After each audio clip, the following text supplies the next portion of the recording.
Good morning ಎಲ್ಲರಿಗೂ. ಎಲ್ಲರೂ ಹೇಗಿದ್ದೀರಾ? ನಾನು ತುಂಬ ಚೆನ್ನಾಗಿದ್ದೀನಿ. ನೀವು ಕೂಡ ತುಂಬ ಚೆನ್ನಾಗಿದ್ದೀರಾ ಅಂತ ನಾನು ಭಾವಿಸ್ತೀನಿ.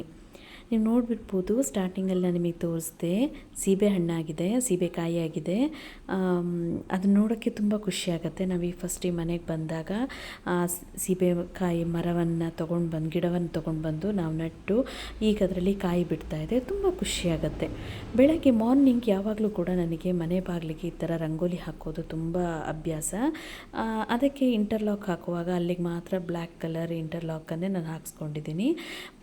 ಡೈಲಿ ನಾನು ಮಾರ್ನಿಂಗ್ ಈ ರೀತಿ ರಂಗೋಲಿಯನ್ನು ಹಾಕ್ತೀನಿ. ಇದೇನೋ ಒಂದು ರೀತಿ ಪಾಸಿಟಿವ್ ವೈಬ್ಸನ್ನು ಕೊಡುತ್ತೆ. ಮಾರ್ನಿಂಗ್ ಎದ್ದ ತಕ್ಷಣವೇ ಬಾಗಿಲೆಲ್ಲ ತೊಳೆದು ಅರಿಶಿನ ಕುಂಕುಮ ಇಡಿಸಿ ಈ ರೀತಿ ರಂಗೋಲಿಯನ್ನು ಹಾಕಿದರೆ ಅದೇನೋ ಒಂದು ರೀತಿ ಪಾಸಿಟಿವ್ ವೈಬ್ಸ್ ನನಗೆ ಅನಿಸುತ್ತೆ. ಮನೇಲಿ ತುಂಬ ಖುಷಿ ಇರುತ್ತೆ. ಸೊ ಅದಕ್ಕೋಸ್ಕರ ನಾನು ಈ ರೀತಿ ರಂಗೋಲಿಯನ್ನು ಡೈಲಿ ನಾನು ಹಾಕ್ತೇನೆ. ಈ ರಂಗೋಲಿ ನಿಮಗೆ ಇಷ್ಟ ಆಗಿದ್ದರೆ ಪ್ಲೀಸ್ ಇದಕ್ಕೊಂದು ಲೈಕ್ ಮಾಡಿ ಫ್ರೆಂಡ್ಸ್. ಸೊ ಈಗ ಆದಷ್ಟು ಕೆಲಸ ಆಯಿತು. ಇನ್ನು ಆವತ್ತಿನ ಈವ್ನಿಂಗಿಂದ ನಾನು ಬ್ಲಾಗನ್ನು ಮತ್ತೆ ಕಂಟಿನ್ಯೂ ಮಾಡಿದೆ. ಸಂಜೆ ನಾನು ಸ್ಕೂಲ್ ಮುಗಿಸ್ಕೊಂಡು ಬಂದ ನಂತರ ಫಸ್ಟ್ ಮಾಡುವ ಕೆಲಸ ಗಿಡಗಳಿಗೆ ನೀರನ್ನು ಹಾಕೋದು. ನನಗೆ ಸ್ವಲ್ಪ ಗಿಡದ ಕ್ರೇಜ್ ಸ್ವಲ್ಪ ಜಾಸ್ತಿನೇ ಇದೆ. ಅದಕ್ಕೆ ನಾನು ಬಂದ ತಕ್ಷಣವೇ ಸ್ವಲ್ಪ ಏನಾದರೂ ಕಾಫಿ ಏನಾದರೂ ಕುಡ್ಕೊಂಡು ಅದಾದ ನಂತರ ನಾನು ಫಸ್ಟು ಗಿಡದ ಹತ್ರ ಬರ್ತೀನಿ. ಎಲ್ಲ ಗಿಡಗಳನ್ನು ಕೂಡ ತುಂಬಾ ಗಿಡ ಇತ್ತು, ಬಟ್ ನಮ್ಮ ಸ್ವಲ್ಪ ಇಂಟರ್ಲಾಕನ್ನು ಹಾಕುವ ಅಂಥೇಳಿ ಮಾಡುವಾಗ ಸುಮಾರು ಗಿಡಗಳು ಅಲ್ಲಿ ಹಾಳಾಯಿತು. ಅದು ತೆಗೆದು ಬೇರೆ ಕಡೆ ನಟ್ಟಾಗ ಅದು ಕೂಡ ಹಾಳಾಯಿತು.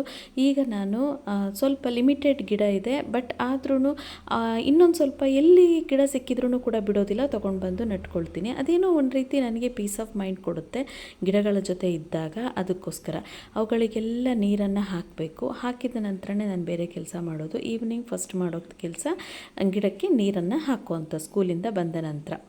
ನೀವು ಬೇಕಿದ್ರೆ ಟ್ರೈ ಮಾಡಿ ಫ್ರೆಂಡ್ಸ್. ನಿಮ್ಮ ಮನೇಲಿ ಗಿಡ ಇಲ್ಲ ಅಂದರೆ ಒಂದು ಸಣ್ಣ ಗಿಡವನ್ನು ನೀವು ನಟ್ಟು ಅದನ್ನು ನೀವು ಆರೈಕೆಯನ್ನು ಮಾಡಿ ಅದರ ಜೊತೆ ಸಿಗುವ ಖುಷಿ ತುಂಬಾ ವ್ಯಾಲ್ಯೂಬಲ್ ಆಗಿರುತ್ತೆ. ನೀವು ಬೇಕಿದ್ರೆ ಅದನ್ನು ಟ್ರೈ ಮಾಡಿ ನೋಡಿ.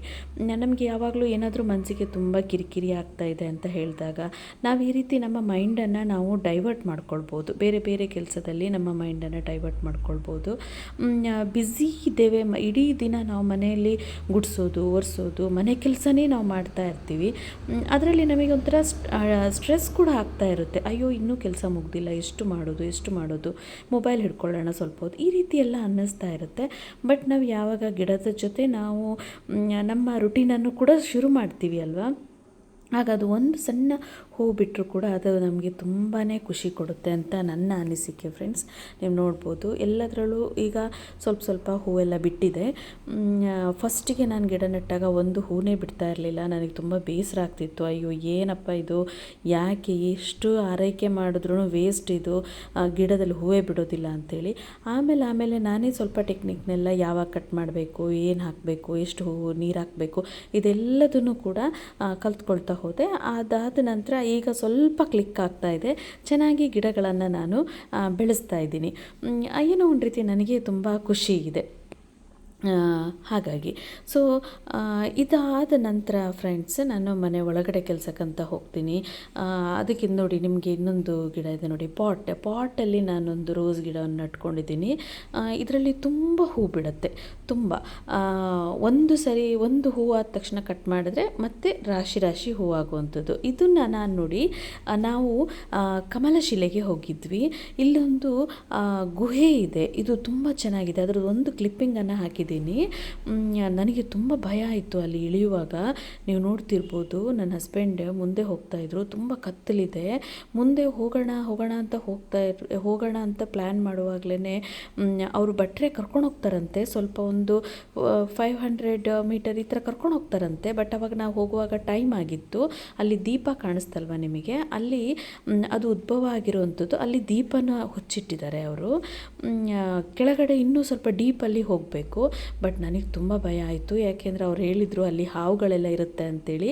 ಅದಕ್ಕೆ ನಾನೇನು ಮಾಡಿದೆ, ಅಷ್ಟರೊಳಗೆ ನಾನು ತಿರುಗಿ ನೋಡುವಾಗ ಅಲ್ಲಲ್ಲೇ ಹೋಲ್ ಕಾಣಿಸ್ತಿತ್ತು ಆ ಒಂದು ಇದರಲ್ಲಿ ಗುಹೆ ಒಳಗಡೆ. ಸೊ ನನಗೆ ತುಂಬ ಭಯ ಆಯಿತು. ಅಲ್ಲಿಂದ ನಾನು ರಿಟರ್ನ್ ಹೊರಟ್ಬಿಟ್ಟೆ. ಬೇಡ ಸಾಕಪ್ಪ ಅಂತ ಹೇಳಿ ರಿಟರ್ನ್ ಹೋಗೋದಕ್ಕೆ ಶುರು ಮಾಡಿದೆ. ಅದರದ್ದು ಒಂದು ಸಣ್ಣ ಕ್ಲಿಪ್ಪಿಂಗನ್ನು ನಾನು ನಿಮ್ಮ ಜೊತೆ ಶೇರ್ ಮಾಡ್ಕೊಂಡಿದ್ದೀನಿ. ತುಂಬ ಚೆನ್ನಾಗಿದೆ, ಪ್ಲೇಸ್ ತುಂಬಾ ಚೆನ್ನಾಗಿದೆ, ಸಿಕ್ಕಾಪಟ್ಟೆ ಚೆನ್ನಾಗಿದೆ. ನೀವೇನಾದರೂ ಸಿದ್ದಾಪುರ ಆ ಸೈಡ್ ಏನಾದರೂ ಹೋದರೆ, ಉಡುಪಿ ಸಿದ್ದಾಪುರ ಆ ಸೈಡ್ ಹೋದರೆ ನೀವು ಖಂಡಿತವಾಗ್ಲೂ ಆ ಒಂದು ಪ್ಲೇಸನ್ನು ವಿಸಿಟ್ ಮಾಡಿ. ದೇವಸ್ಥಾನದಲ್ಲಿ ಊಟ ಅಂತೂ ಸಿಕ್ಕಾಪಟ್ಟೆ ಚೆನ್ನಾಗಿರುತ್ತೆ. ಕಮಲಶಿಲೆ ದೇವಸ್ಥಾನದಲ್ಲಿ ನೀವಲ್ಲಿ ಊಟ ಮಾಡಿಕೊಂಡು ಒಳ್ಳೆ ಟೈಮ್ ಸ್ಪೆಂಡ್ ಮಾಡ್ಬೋದು ಅಂತ ಹೇಳ್ತೇನೆ ಫ್ರೆಂಡ್ಸ್. ನೋಡಿ ಅಲ್ಲಿ ದೀಪ ಕಾಣಿಸ್ತಲ್ವ, ಅದು ಹಾಗೆ ನಾವು ಸ್ವಲ್ಪ ಮನಸ್ಸಿಗೆ ಯಾಕೋ ಸ್ವಲ್ಪ ಬೇಸರ ಈ ಥರ ಎಲ್ಲ ಇತ್ತು. ಹಾಗಾಗಿ ನನಗೂ ಸ್ಕೂಲ್ಗೆ ಒಂದಿನ ಲೋಕಲ್ ಹಾಲಿಡೇ ಇತ್ತು. ಅದಕ್ಕೆ ನಾನು ಸ್ವಲ್ಪ ಸುತ್ತಾಡ್ಕೊಂಡು ಬರೋಣ ಅಂತ ಹೇಳಿ ನಾವು ಹೊರಟ್ವಿ. ನೋಡ್ಬೋದು ನೀವಿದು, ಅದು ಕೂಡ ದೇವರ ಒಂದು ಉದ್ಭವ ಆಗಿರುವಂಥದ್ದು ಅಲ್ಲಿ. ಸೊ ಅಲ್ಲೂ ಕೂಡ ದೀಪವನ್ನು ಹಚ್ಚಿದ್ದಾರೆ. ಈಗ ನಾವು ಮೇಲೆ ಬಂದ್ವಿ. ಆ ರೀತಿಯಾಗಿ ನಾವು ಸುಮಾರು ಪ್ಲೇಸಸನ್ನು ವಿಸಿಟ್ ಮಾಡಿದ್ವಿ. ಮಂದಾರ್ತಿಗೆ ಹೋಗಿದ್ವಿ, ಆಮೇಲೆ ಗುಡ್ಡೆಟ್ಟು ಗಣಪತಿ ದೇವಸ್ಥಾನ ಅಲ್ಲಿಗೂ ಕೂಡ ಹೋಗಿದ್ವಿ. ಹೀಗೆ ದೇವಸ್ಥಾನಗಳನ್ನೆಲ್ಲ ವಿಸಿಟ್ ಮಾಡಿಕೊಂಡು ನಾವು ಮನೆ ಕಡೆ ಹೊರಟ್ವಿ. ಹಾಗೆ ನೋಡಿ ಅಲ್ಲಿ ಬಳೆ ಮಾರ್ತಾ ಕೂತಿದ್ರು, ಅವ್ರ ಹತ್ರ ಬಳೆ ಕೂಡ ತೊಗೊಂಡೆ ನಾನು. ಹೀಗೆ ಅಲ್ಲಿ ಸ್ವಲ್ಪ ನೋಡಿ ಅಲ್ಲಿ ನೋಡ್ಬೋದು, ಅವ್ರ ಹತ್ರ ನಾನು ಬಳೆ ಕೂಡ ತೊಗೊಂಡಿದ್ದೀನಿ. ಸೊ ಹೀಗೆ ನಾವು ಮಾತಾಡಿಕೊಂಡು ಎಲ್ಲ ಮಾಡಿಕೊಂಡು ನಾವು ಮನೆಗೆ 4 ಗಂಟೆ ಅಷ್ಟರೊಳಗೆ ನಾವು ರೀಚ್ ಆದ್ವಿ. ಸೊ ಈಗ ಮನೆಗೆ ರೀಚ್ ಆಗಿದ್ದೀನಿ ಫ್ರೆಂಡ್ಸ್. ನೋಡ್ಬೋದು ನನ್ನ ಸ್ಕೂಟಿ ಮೇಲೆ ನನ್ನ ಬೆಕ್ಕು ಕೂತ್ಕೊಂಡಿದೆ. ಅದೊಂದು ಜಸ್ಟ್ ಒಂಚೂರು ಕ್ಲಿಪ್ಪಿಂಗನ್ನು ಹಾಕಿದೆ. ಸೊ ಇದಾಗಿತ್ತು ನನ್ನ ಇವತ್ತಿನ ಒಂದು ಚಿಕ್ಕ ವ್ಲಾಗ್. ಇಷ್ಟ ಆದರೆ ಪ್ಲೀಸ್ ಲೈಕ್ ಮಾಡಿ, ಹಾಗೂ ನಮ್ಮ ಚಾನಲನ್ನು ಸಬ್ಸ್ಕ್ರೈಬ್ ಮಾಡೋದು ಮರಿಬೇಡಿ ಅಂತ ಹೇಳ್ತೀನಿ. ಟೇಕ್ ಕೇರ್, ಬಾಯ್ ಬಾಯ್.